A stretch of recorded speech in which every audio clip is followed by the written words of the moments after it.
الحمد لله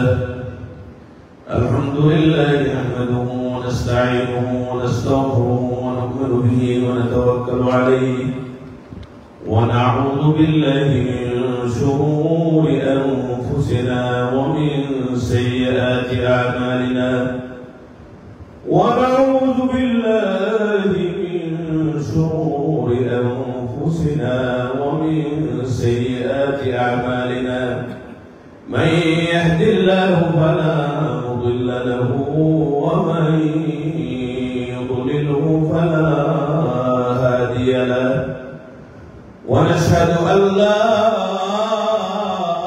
إله إلا الله وحده لا شريك له ونشهد أن سيدنا وحبيبنا ومولانا محمدا عبده ورسوله أما بعد فأعوذ بالله من الشيطان الرجيم بسم الله الرحمن الرحيم يا أيها الذين آمنوا قوا أنفسكم وأهليكم نارا وقال رسول الله صلى الله عليه وسلم ألا كلكم راع وكلكم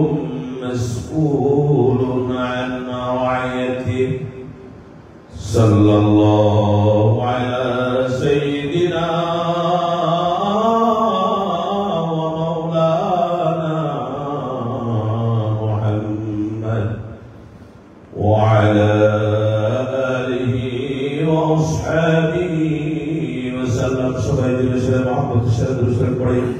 صلى الله على سيدنا ومولانا محمد وعلى آله وأصحابه وسلم أستغفر الله إن الله غفور رحيم لا إله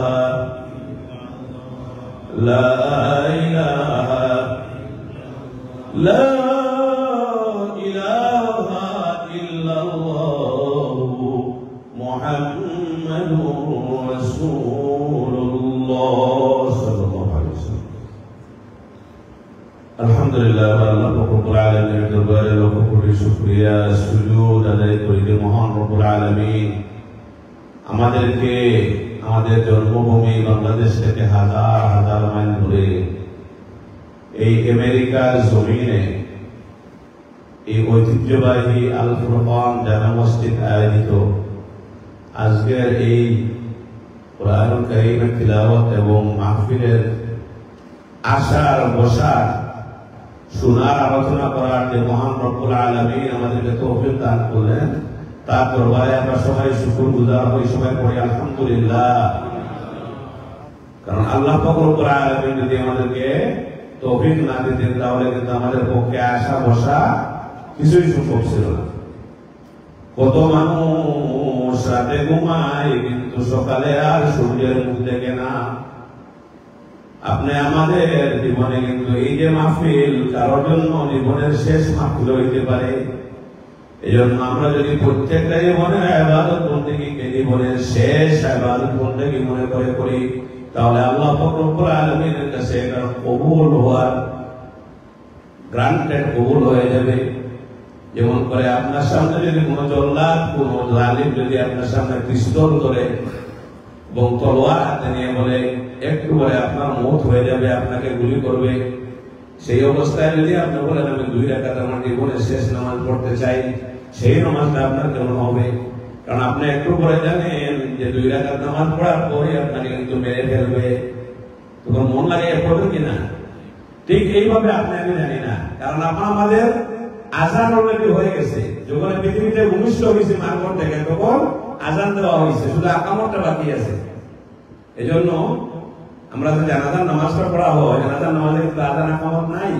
আজান আমাদের হয়ে গেছে, এগুলো শুধু আমাদেরকে জানাজা পড়ে কবরে রেখে দেওয়া হবে।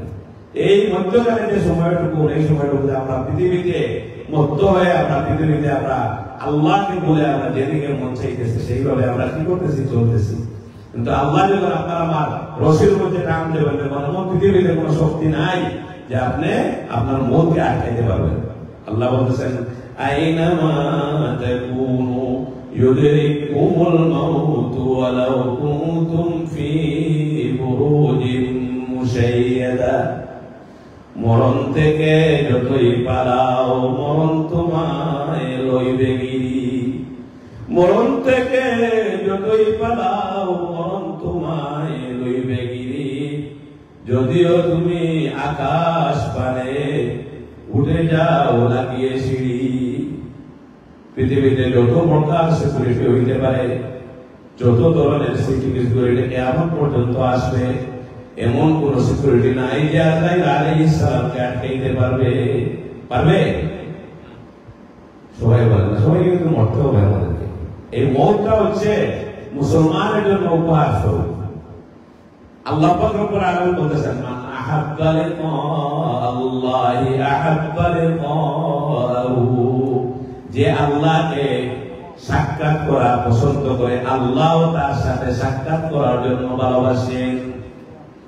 আল্লাহকে সাক্ষাৎ করতে হলে পৃথিবীতে পাবেন? সম্ভব না। আপনাকে চলে যেতে হবে কোথায়? আখিরাতে। আর আখিরাতে যাওয়ার জন্য সিঁড়ি হচ্ছে কি? মওত। এই মওতকে আমরা সবসময় স্মরণ করবো। জনাব রাসূল কারীম সাল্লাল্লাহু আলাইহি ওয়াসাল্লাম বলতেছেন আকসিরু যিকরা হাযিহিল লাযাতি আল মাউত। তোমরা এই মওতকে সবসময় স্মরণ করো, যে মওত ছেলেকে সন্তান থেকে, বাপকে সন্তান থেকে আলাদা করে ফেলে, মাকে বাপ থেকে আলাদা করে ফেলে। এটাকে প্রতিদিন তোমরা কি করো? স্মরণ করো। যদি এটা স্মরণ করো তাহলে লাভটা কি? তোমরা গুনাহ থেকে, পাপ থেকে নিজেকে মুক্ত রাখতে পারবা। জান্নাতের পদের জন্য তোমরা নিজেকে প্রস্তুত করতে পারবা। এজন্য আমরা বেশি বেশি করে আমরা স্মরণ কি করবো? মওতকে স্মরণ করবো। যত বেশি আপনার মওতকে বলে থাকবেন, তত বেশি আপনি যখন দেখবেন অনেক লোক আছে নামাজ না পড়ে গুনাহ করতে করতে এমন অবস্থা হয়েছে, কারণ যদি নিজের কেউ মারা যায় তাহলে কিন্তু ডেডবডির পাশে যেতে ভয় পায়, গোসল দিতে ভয় পায়। সে মনে করে যে তাকে যদি ডেডবডি ক্যাপচার করে দেয়।